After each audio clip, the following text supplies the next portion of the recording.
Of Jackson, Tennessee. He is a great kid. He is one of our great hopes should the Moscow Olympics take place for a gold medal. He'll be going against a tough cookie the way they all are, Bautista Hernandez, and will be in pick up with the U.S. against Cuba in our international boxing series. Let's go to Bautista Hernandez. That's Jackie Beard you're looking at, but Hernandez is about to come down. He is in the arena. Remember, we're coming to you live from the Charlotte Coliseum. And in the ring there, you see Bob Serkin, and he is talking to Sarge Johnson. Why is Sarge Johnson a remarkable man? A, because he's a great teacher. He's the one who helped Pat Nappy teach our kids lateral movement, our dominant theme at Montreal. Now coming into the ring is Bautista Hernandez. He is 18 years of age, 5 feet 3.5 inches tall, 119 pounds, a high school student, but a veteran amateur like all of these Cuban fighters. He's been boxing for 4 years. Jackie Beard is 5'4". This is the 119-pound weight limitation classification, bantamweights. Bob Serkin will be the judge in this fight. Remember, or rather the referee, he has no voice in the scoring, and the officials will be Ernesto Arcos of Mexico and Stan Hamilton of the United States, and the other judge will be a Cuban. First round action underway. Beard in the white trunks. Hernandez, the taller man. Not taller really, but appears to be when you see them together.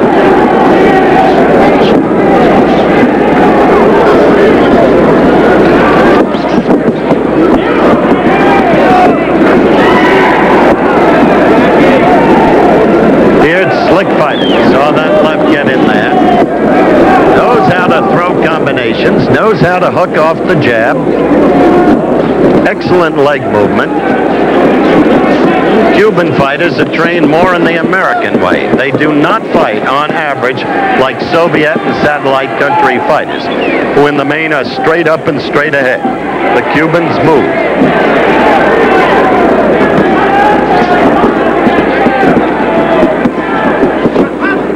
Remember, they are tied. America and Cuba at 3 matches apiece. Cubans having gained 1 victory on a walkover when middleweight Jeff McCracken couldn't make the fight.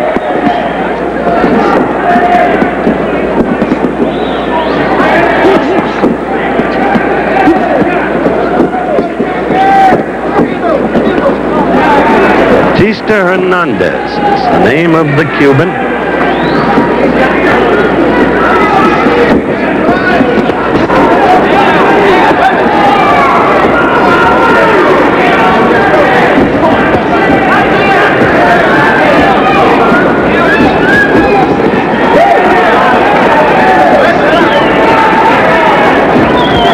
We are live from the Charlotte Coliseum in Charlotte, North Carolina.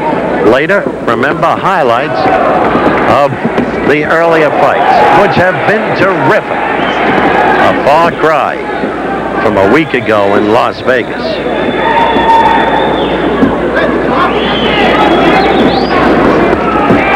Good left by Beard.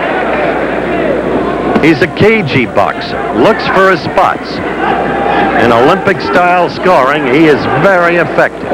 Not a lot of wasted motion.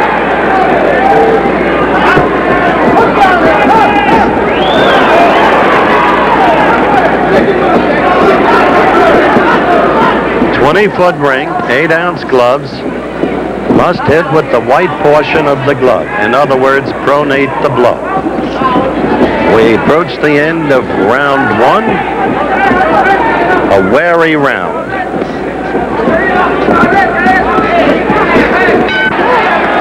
Sarge Johnson telling Jackie Beard what to do, how to do it. Round 2. Hernandez showed excellent boxing skills himself in the first round.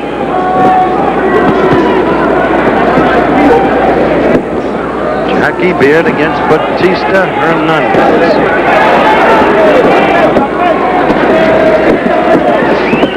Beard fighting. Southpaw, the right lead.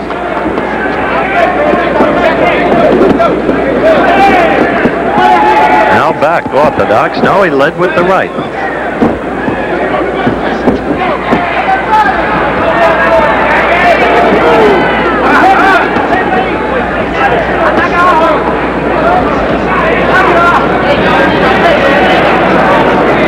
Not a good place for Beard to be. He was there in the first round, too.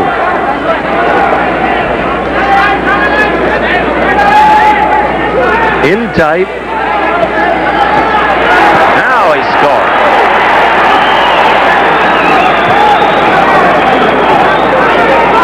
In past matches of Beard's that we have called, he has been most consistently effective when he's using the ring, when he's out in the middle. But he is scoring strongly now in this, the second round.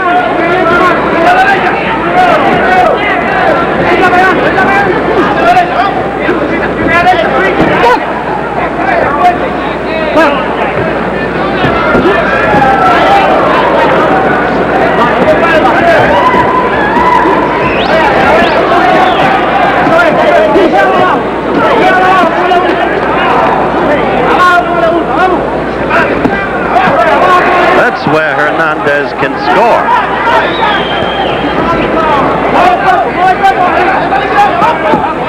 And he does.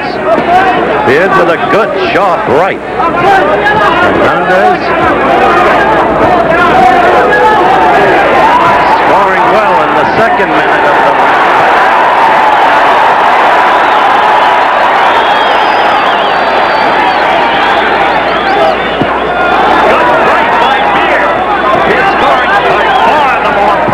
Blows. He is a better puncher than the opponent. Came in with a little right uppercut there that jarred Hernandez.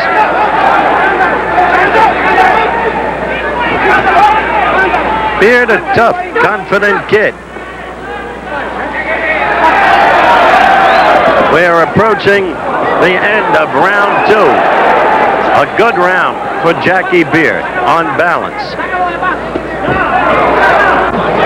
Take your time. That's Jackie Beard out of Jackson, Tennessee. Third and final round. First round could have been scored either way. I thought the second round was conclusively Beard's because of the sharpness of his punching and the frequency of it and the punishing nature of it. Now Hernandez trying to make a rousing comeback, but Beard beating him to the punch, has him pinned in the corner, and Beard is the better puncher. These kids give you nothing but action. United States against Cuba, live from the Charlotte, North Carolina Coliseum. They are right above us, and Hernandez can't fight his way out from against the ropes. Beard using his body strength, upper body, to try and keep him in there. Finally, Hernandez gets out. Bautista Hernandez. Oh, a good counter left by Hernandez. Beard went in and went in carelessly. You see the countdown in the lower right-hand corner of your screen. But Beard clearly the aggressor, or so it seems to me. Stan Hamilton, Alfredo Toledo, and Ernest Arcos. The latter of Mexico, Toledo from Cuba, Hamilton from Knoxville, Tennessee, are judging this fight.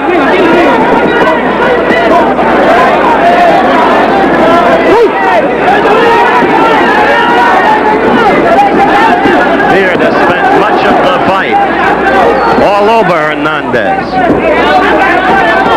which is not always Jackie's best style.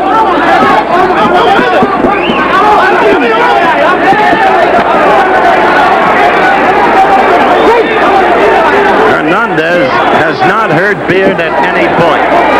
Twice, Hernandez was clearly hurt. But in Olympic scoring, as you saw Beard score heavily with a left hook, the nature of the blow doesn't necessarily count. It the frequency with which you score and defensive skills, the ability to pick off blows with the gloves, as Beard scored right there with a fine combination. And then again.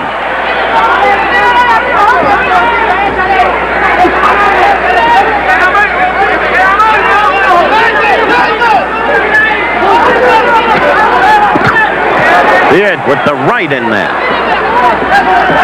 Hernandez answering back with a left and right.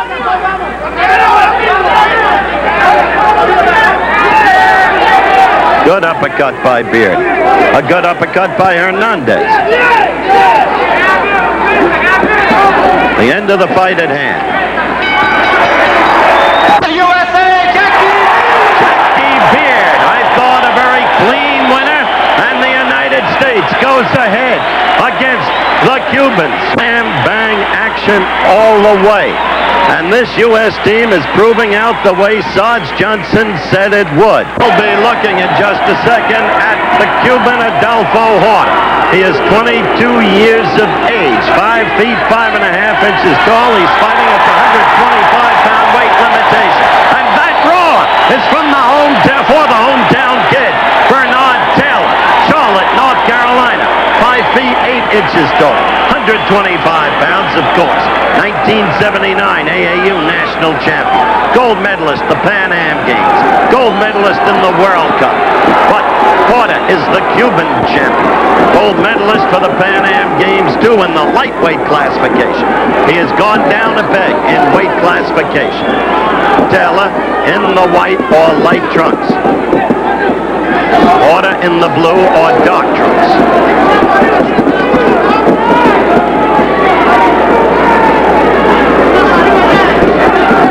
Referee is Alfredo Toledo of Cuba. The judges, Stan Hamilton of Tennessee, Pupi Santiago of Cuba, Ernest Arcos of Mexico.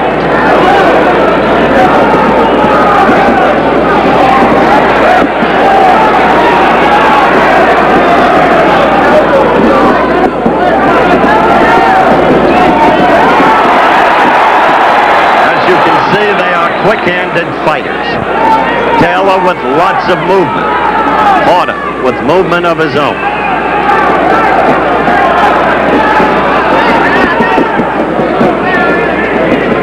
Taylor at 22 has had 449 amateur fights, lost only 8.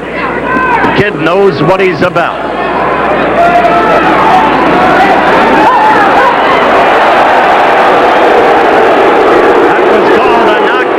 The crowd boos it. Toledo called it a knockdown from a quick, short right. I frankly didn't think it was a knockdown. Taylor quickly capitalizing when Horta was off balance, scoring with a sharp right.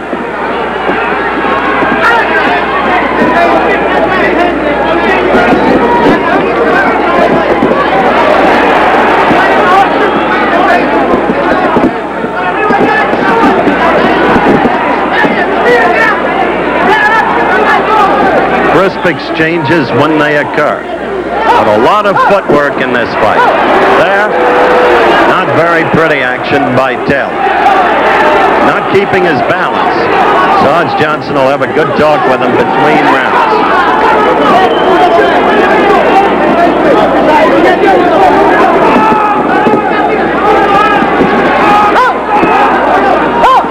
The Americans have really been amazing to be leading 4 matches to 3 against this, I think, brilliant Cuban team.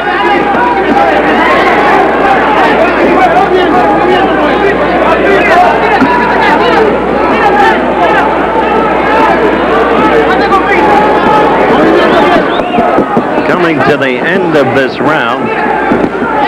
Good right by Horta. One would have to, I think, give this round to Adolfo Horta of Cuba. That's not the way to win points. Not the way Taylor's fighting now.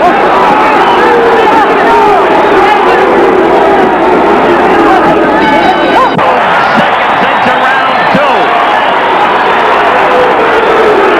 And Bernard Taylor has just been penalized by the dictates of Alfredo Toledo, the referee. In point of fact, as you saw Adolfo Horta of Cuba go down, he had in fact been pushed down by Taylor's head. Taylor continuing the fight in the wild manner, surprisingly so, that he did late in the first round. You don't, while here there for the hometown lad, and they booed what the official did. You know, Olympic boxing, you've got to understand that what he did was right. We're a minute into round 2. Now, Taylor's got the skills not to do that.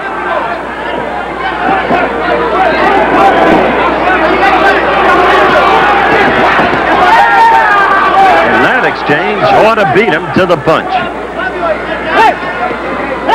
A minute 20 seconds into round 2. Adolfo Horta, featherweight, against Bernard Taylor, featherweight. Halfway through the round. Now the crowd is really getting on Toledo.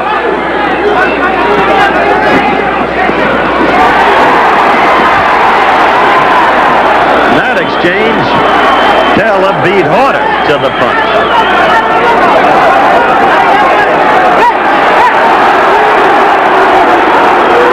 This has been the sloppiest fight of the day in terms of official intervention, meaning the referee, holding, pushing.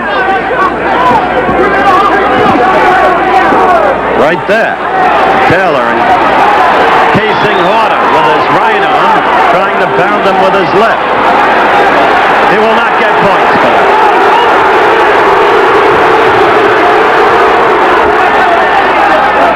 There is Horta holding. He won't get points for that. Now they're both holding.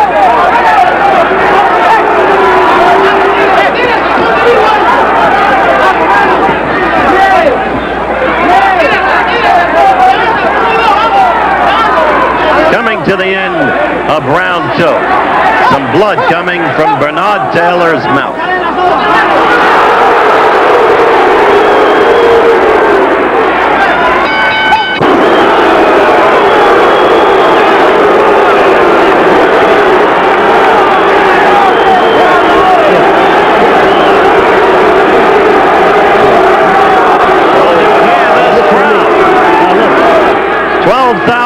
Strong, packed house, not an empty seat in the arena. And the target of their disaffection is Alfredo Toledo, the referee from Cuba. He cannot take it.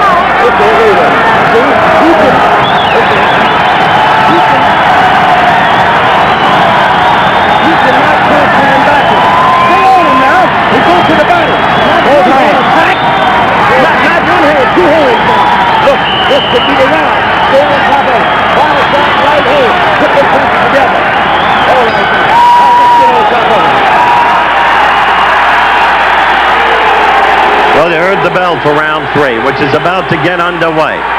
And this crowd, so ardent in their affection for their hometown warrior, Bernard Taylor, really letting the referee have it.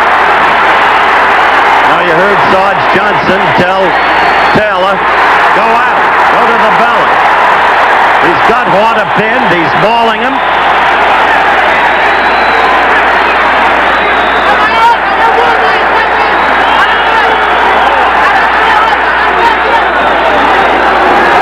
Adolfo Horta is the Cuban featherweight. 125-pound weight limitation. Bernard Taylor, a local hero. Matter of fact, he works for the ABC affiliate station here, WSOC-TV. Channel 9 in Charlotte.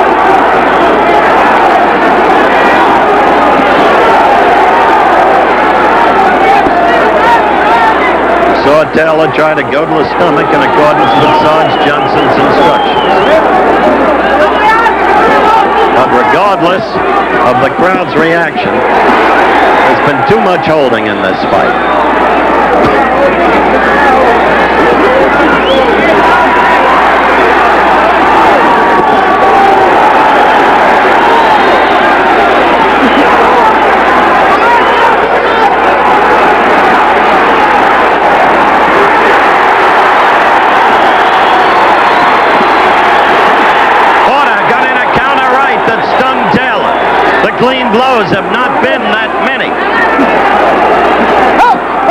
the fighter. Toledo again cautioning Taylor. When the referee points his finger at the 3 ringside judges,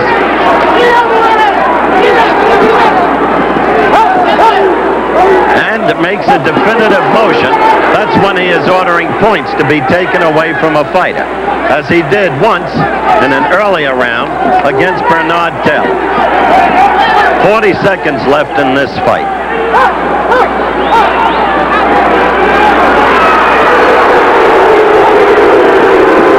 Well, Toledo has made no secret of his view of Taylor's fighting methods in this fight, and he continues to do it even though the crowd doesn't like it.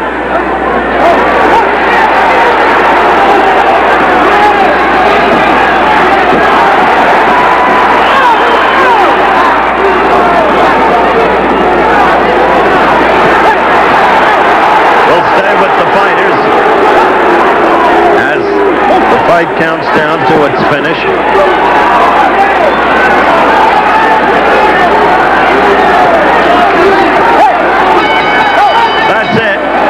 Decision will come up in just a few seconds, of course. The crowd continues to boo the referee. That's not going to change things. Funny thing, Taylor started well, quick-handed, quick-footed. All right, here's the flurry that started the 3rd round. Let's look at it in slow motion. Now you saw 2 long rights of Taylor's, but they didn't land squarely. One was over the head of Adolfo Horta, and the other only grazed him. And then Taylor started to embrace Horta, as you see there. Horta answered in kind. Taylor over in his corner, and we shall see what we shall see with the official decision, which they are counting up now. Immediately after this decision, we're going to move up to the Giffer in Lake Placid briefly, and then we'll be back here. The winner, here it is. Of Cuba, Adolfo Horta. That figured, regardless of the reaction of the crowd. Now the matches are 4 for the USA, 4 for Cuba. Let's go. The Cuban in this fight coming up, Angel Herrera, is a tough, skilled fighter. He fights now as a lightweight. He did not fight as a lightweight. He fought in the lower weight classification at Montreal. And he defeated that man in a lower weight classification at Montreal. Davey Armstrong, who many felt should have been the 6th American to get a gold medal. The bout begins. He lost 3-2 to Herrera, and this has been a time he's been waiting for all of these years, to fight Angel Herrera again. Armstrong, a skilled boxer who can bewilder an opponent by suddenly converting to southpaw in the middle of the fight. He makes his own judgment as to when to do that. He's a young man of high character. He could have turned pro 2 years ago, met in fact with Angelo Dundee. Decided not to. He wanted the gold medal, so he stayed amateur and dreamed of a gold in Moscow. But when the president urged a boycott if the Soviets do not remove their troops from Afghanistan by mid-February, Davey Armstrong, a member of the Muhammad Ali Athletic Club, immediately supported the president. Forsook his own dream in terms of what the president deems the national interest.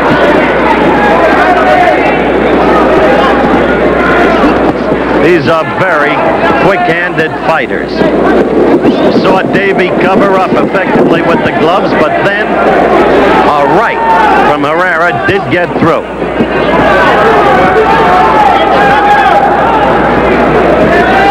Fighting his lightweights. Remember, our lightweight at Montreal was Howard Davis. These men fought as featherweights at Montreal. Stan Hamilton is the referee. Bob Sirkin, Alfredo Toledo, and Ernest Arcos of Mexico, the judges. There's a cut over Armstrong's left eye. Right in the corner of it. It's pouring down his face. I didn't see it come from a blow. May have come from the head use, the butt, accidentally. The attending physician looked at it, said, okay, but this can materially affect the outcome of this fight. Armstrong keeping his head in against Herrera's chest. Armstrong scored effectively on the inside, but Herrera keeps throwing his own leather. Tough veteran fighters, both of them. Oh, Herrera scoring well. Although cautioned by Hamilton. No points taken away, just a caution. Hitting behind the head. Herrera steadily throwing leather. Armstrong trying to cover. 30 seconds to go in this, the first round. Crisp action. Armstrong with a good right. He is not converted to southpaw yet.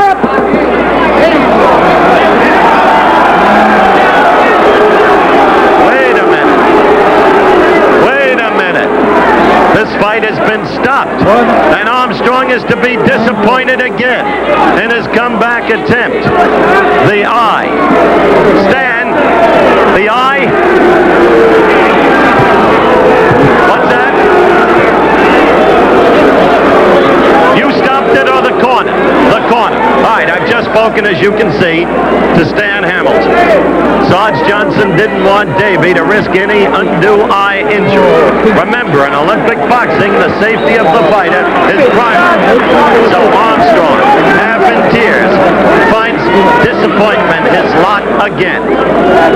You see him crying there, and you have to feel for the young man, because he is a skilled boxer, and this had meant so much to him. He had waited so long for a chance to get back at Herrera. And Segarra, the Cuban boxing coach, understands the feelings of Davey Armstrong, seeks to assuage him.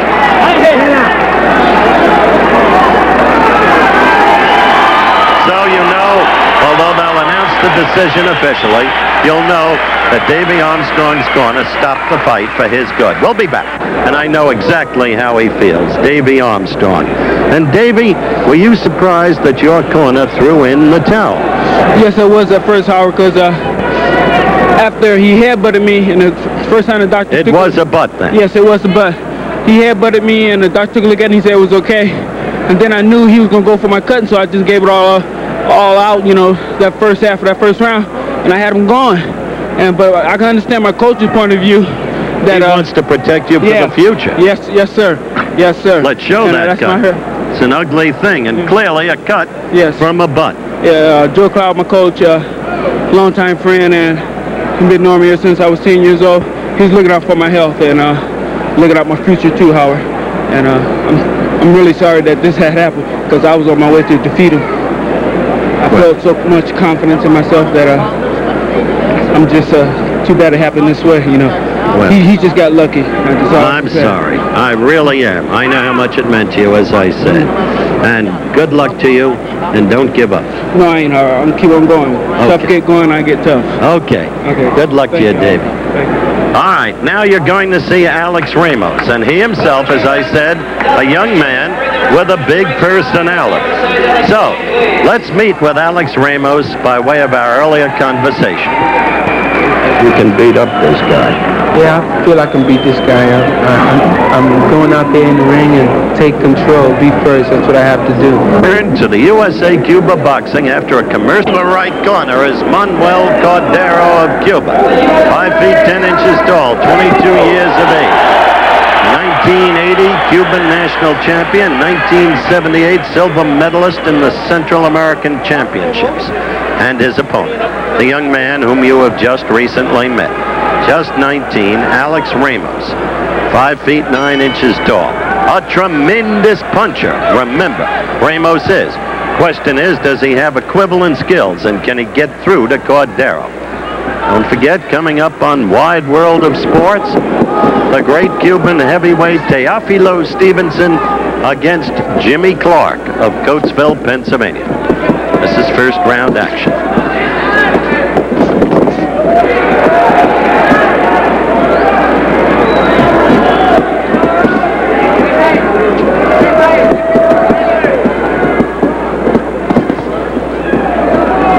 Ramos beginning by trying to work to the midsection. Still doing it. Knows how to put his punches together, which oddly Bernard Taylor failed to do today in his bout.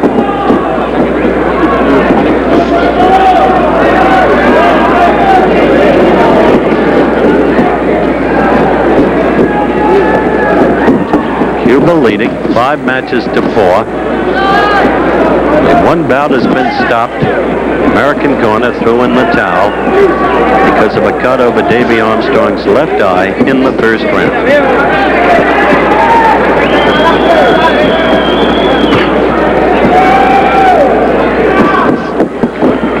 Minute and a half into the first round. Ramos says he used to get wild because of tension, but he's now been disciplined through his coaching and within himself to fight well. So far, it's been cautiously fought.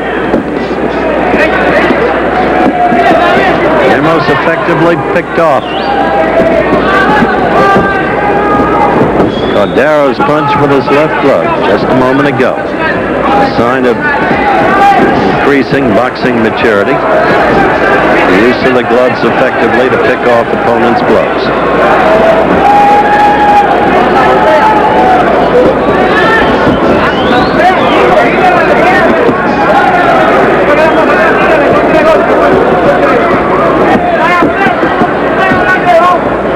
Cordero knows about Ramos's punch.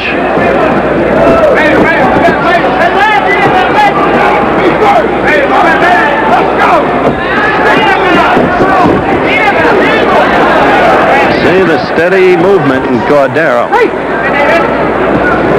Remember, these Cubans move. They fight more in the American style.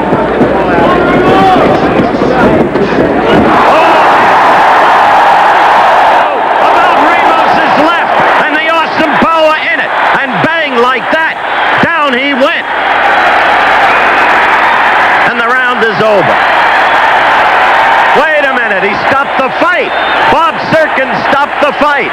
Wobbly in his corner. Cordero doesn't quite know what hit him. And so it is over. And young Ramos jumping to his feet in glee, being hugged by Sarge Johnson, the winner. And so the United States and Cuba are tied in this international boxing competition at 5 matches apiece. Oh, it came with startling suddenness, the very left of which I have told you. There he is with Sarge. That kid has sheer dynamite. Light middleweight, and can he punch? What a turn, just as the round was about to end. 6 seconds to go, but that did it.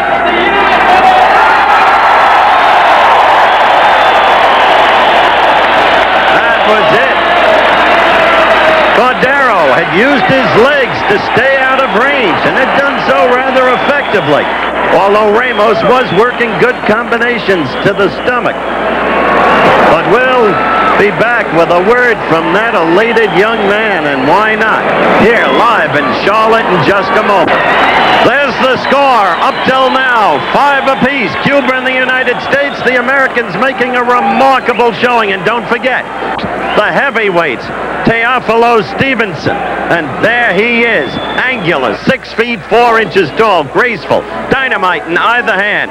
And he goes against a kid who's got guts, and I mean guts, and dignity and self-respect, a kid named Jimmy Clark. Right now, back here, live in the Charlotte Coliseum, let's talk to the young man who's learning. You proved that today. First, I want to say hello to all my family and all my friends from the Bronx back home. I love you all. And you know, Howard, I said I was going to do it. I feel good, and there's more to come. All right, there's more to come right now because we're going to look at that entire round, and I want you to talk over it and tell us what you're learning. Okay, I was learning to take my time, calm, set the pace, you know, jab, moving, because the guy was tall. We had to reach coming on up so I had on to wide keep the jab going and work under. I was working under, as you said to me in the back before when we had the little interview, to take my time and not get wild. I can't get wild because now I've got to do it. I got to just do my best. Well, you learned how to throw combinations to the stomach. Yeah, I was working because he was much taller than me, so I felt when I was jabbing, he was coming over with his jab, so I really couldn't. So I said, let me work to the body, and then I'll come up to the head. And you know what really impressed me? The way you're learning to pick blows off with your gloves effectively. Yeah, well, I've been practicing that on, you know, for quite a while, and I want to thank both of my trainers, Luis Camacho and Lenny DeJesus, for working with me. And I want to say hello, Shelly, for helping all. I love you all. All right, now let's get back to the fight. Now that you've taken care of all of that, Cordero, as you said, had the reach on you. Yeah, he had the reach, and then I'm working. I'm trying to work under. See, I was still aiming for the body. I didn't even expect the hook to come out. And you were waiting for the opportunity to go upstairs with the hook, hoping that the belly attack would bring down the guard, right? Definitely, Howard. Well, we went almost all the way through the first round. Yeah, I know. Only 6 seconds left on the clock. Oh, yeah? I felt it. I felt the first round was going kind of slow, but I had to pace it right, and I did. In the meantime, did it dawn on you? Did you see him drop his guard so you could get that hook up there? I see when he dropped his right hand. When he was, I was jabbing and he was turning over. He would when I would jab, he would jab at the same time with me, and I would see him open with the right hand. It was dropping it all the time, as you could see. So already it had dawned on you that the opportunity was there. The thing was to strike with immediacy and capitalize. Exactly. See, he's doing it now. He moves up, you know, the unorthodox style, and he drops the right hand. As he just did. Yeah, as he just did now, All right, let's keep looking at it. Now, another thing about you used to fight at the 165-pound weight limitation. Now at 156, you think you're better at the lighter weight? Yes, Howard. I feel much stronger, and it was something that I got to thank Bob Seneca and a lot of people for telling me to move down. I should have listened to him a year ago, but I didn't. I fought 65, but I was never a 65-pounder, so... Well, you seem swifter, and you seem even more effective with your punching, though clearly you're a dynamite puncher, as we pointed out to the viewers. Now, here we're coming along, closer to the blow. Did you feel in command here? Yeah, I felt in command through the whole fight. I held control, and I feel here comes and I double up. There we go, the double hook. Sure doubled up. Yeah. One hook upon the other. Yeah, I want to see it. And let's look at it in slow motion. Okay. Now here he comes, right on the top. See, he dropped that right hand. And there we go. The first one didn't land well. Yeah, it was the second one that put him away. Yeah. Well, all right, my friend. Congratulations to you. We're very proud of you. So that will be back. TEOFILO Stevenson. Is he as great as he used to be? Is he getting a little heavy there in the midrib? We'll find out when he goes against Jimmy Clark. There he is in a few minutes. Now, let's... All right, that's Jimmy Clark, the kid from Coatesville, Pennsylvania. And a remarkable young man.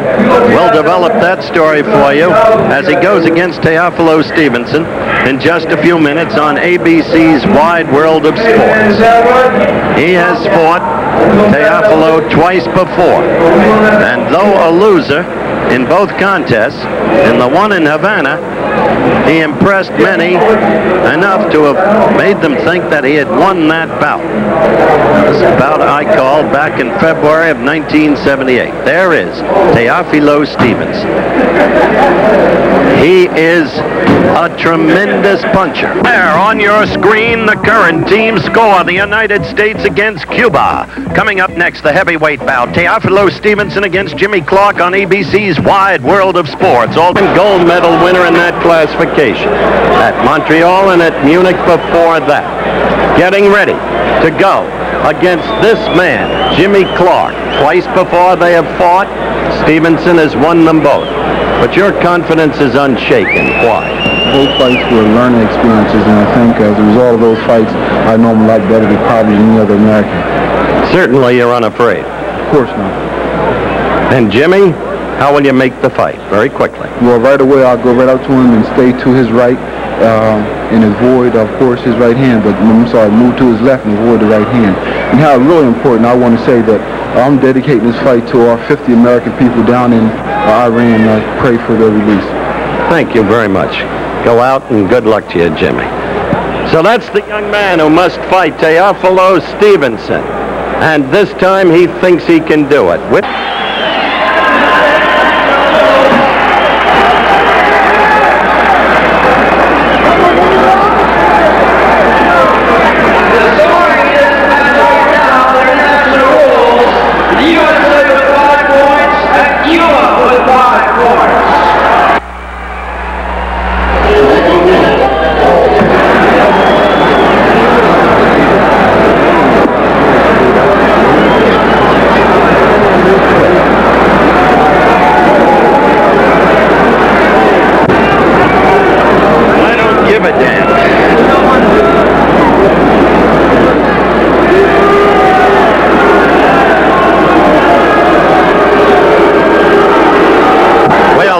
Charlotte Coliseum, and in the right-hand corner of your screen, barely visible, the great man, at least in the past, Teofilo Stevenson. He is now 29 years of age, 6'5" in height. That may be a little bit extreme. He weighs in at 233, and that may be a little bit heavy. He has fought his opponent, Jimmy Clark, twice before. Let's go back in time and watch Stevenson against Clark. Havana, Cuba, back in February of 1978. And Clark fought with surprising effectiveness against Stevenson. Gave him all kinds of trouble. Bob Serkin was the third man in the ring. And then this was at Madison Square Garden. That was in October of 78, and this time, Stevenson found the way to get to Clark. But first time, many people thought Clark had actually outpointed him. But right there, Clark went down for the first time. Serkin determined he could go on, but really, he was stunned. And so he couldn't even get his guard up, and like a tiger, Stevenson was all over him. And that was it. Serkin would take no further time. Now there is Jimmy Clark. I've called him a remarkable young man, and there's a reason why. He believes in the national interest first, his personal interest second. He's expressed that belief, and thus he got an extraordinary handwritten letter from the President of the United States. This is the letter. I really appreciated your fine letter and your unselfish but effective commitment to freedom and respect for human life. The same qualities which have made you a champion athlete are demonstrated in your advice to boycott the Olympic Games in Moscow because of the Soviet invasion of a freedom-loving nation. You have my admiration and my friendship. Signed, Jimmy Carter. And you've just heard Jimmy in the opening tease to Wide World of Sports dedicate this fight to the 50 hostages in Iran.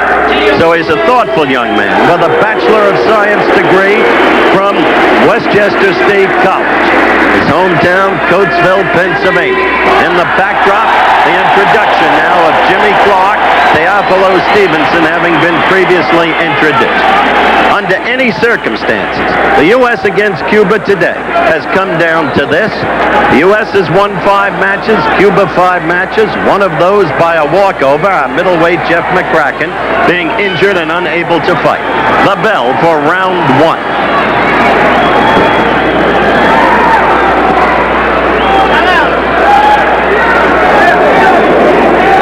I'm going to take it right to him, Jimmy Clark said. Stevenson, upright with that long left that sets up that right.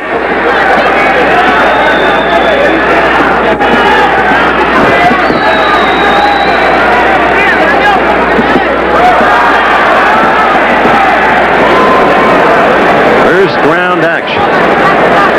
Stevenson, always like a tiger, the crowd roaring at Jimmy, getting in a quick combination.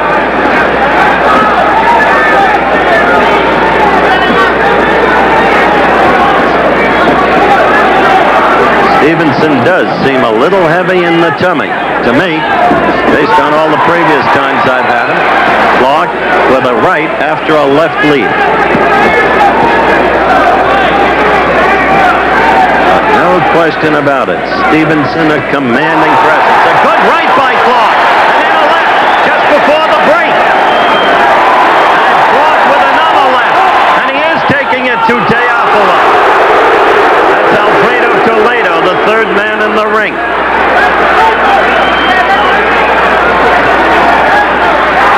There is dynamite in those Stevenson fists.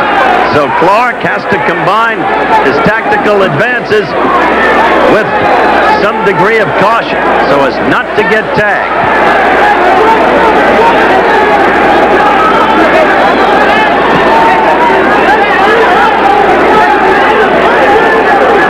We're about 2 minutes into the first round. There is blood on the upper lip of Stevenson, apparently from his nose.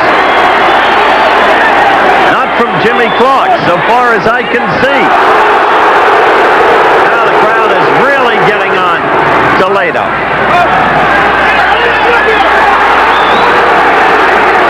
Clark must be sure that the referee doesn't undo his concentration, because Toledo is making a farce of this now.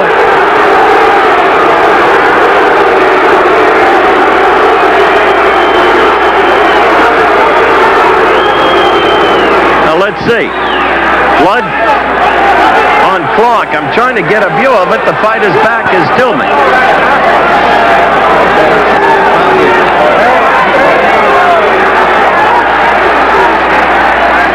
As soon as I can get a full-face view of Jimmy. In the meantime, the crowd in a state of definite unrest over the antics of the referee.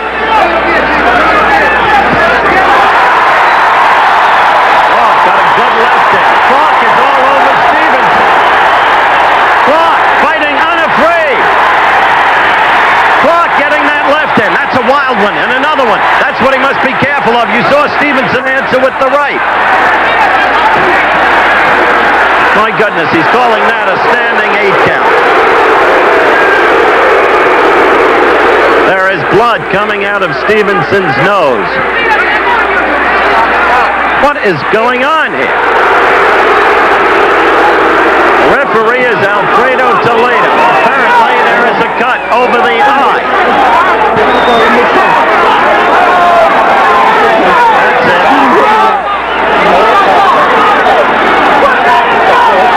I can't get a... there's a face view. And as you can see, there doesn't seem to be any real damage there.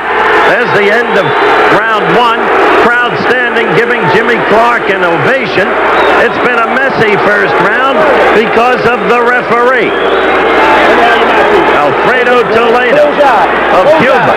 There's the cut right within the brow that's being treated now.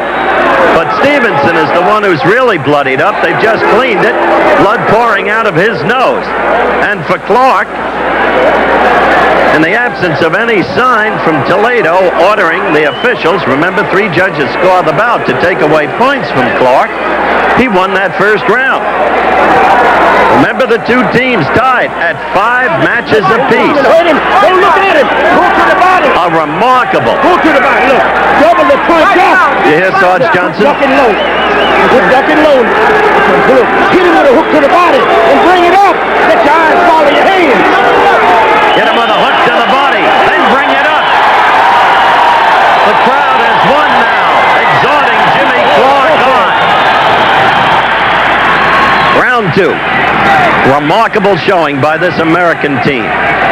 If the Olympics take place in Moscow, we will have a team, clearly, of the caliber of the team at Montreal. May not win 5 gold medals, but they'll provide tremendous boxing shows. 30 seconds into round 2.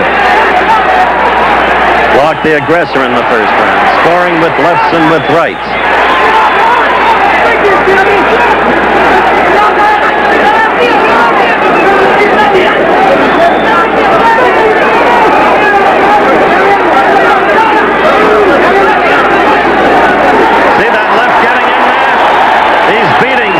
Stevenson to the punch. Stevenson with the reach advantage, but not getting that left into Jimmy to set up his right, at least not up till now. Right there, Clark again on the exchange. Minute 10 seconds into round 2. He is charging points against Jimmy Clark for an alleged butt. People are now beginning to throw debris into the ring. This has to affect Clark's effectiveness. Now Toledo is stopping the action while he removes the debris.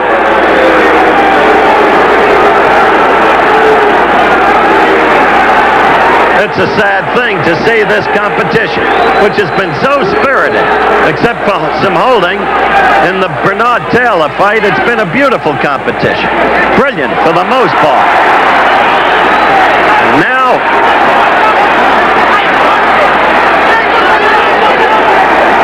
if Clark is growingly frustrated, you can understand it.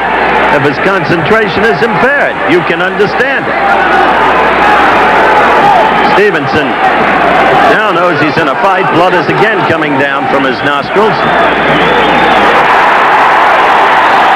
Clearly, Jimmy is the aggressor in every respect.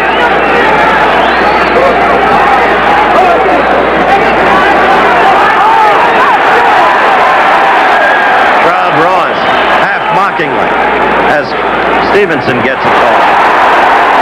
That's right. That's the kind that usually puts away the opponent, but it didn't score.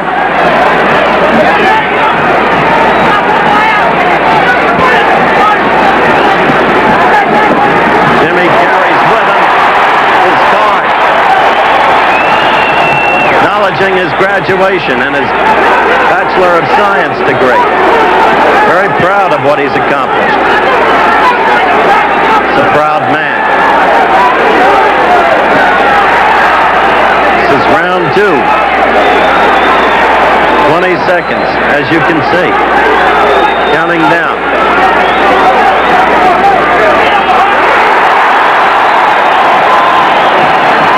Stevenson no longer has the look of the polished, graceful, great fighter that he was in 2 prior Olympiads. I'll be back.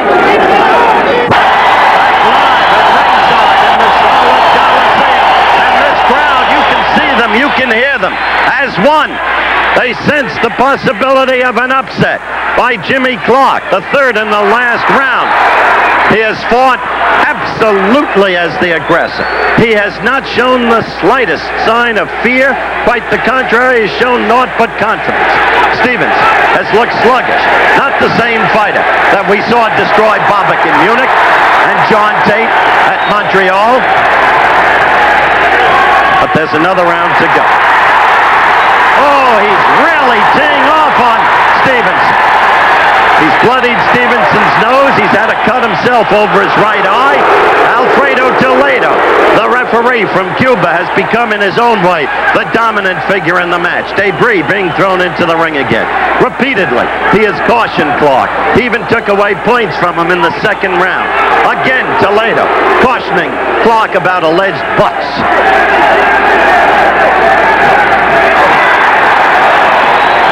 Clark fighting as effectively as one would want, and more effectively than I would have believed against Stevenson with that past reputation.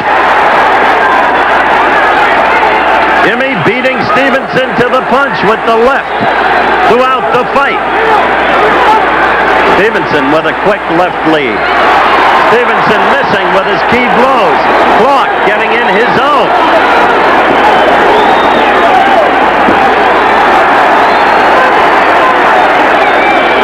I tell you, even if the officials give this fight to Stevenson, if it goes the distance, the way Clark has fought, again, Toledo cautioning Clark, making a farce of this thing.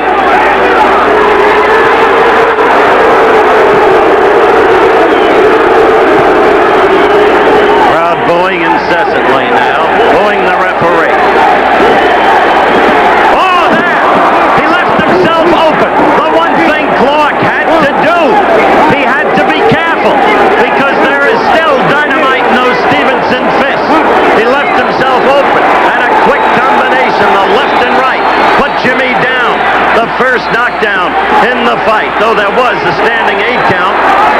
didn't really seem worthy, at least to my observation.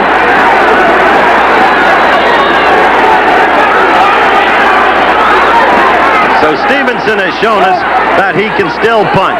Jimmy Clark going in to hold, to protect himself, very much now on the defensive. The American team is rooting Clark on, led by Ramos. It looks like Clark now will go the distance, though the tide of the fight turned with that knockdown here in the third and final round. Again, Toledo interfering with Clark and his concentration, producing frustration. The end of the bout is at hand. Oh, look at that crowd. Listen to them. Sarge Johnson and his aide telling Jimmy Clark how proud they are of him. And we'll be back. Ladies and gentlemen, here comes the decision.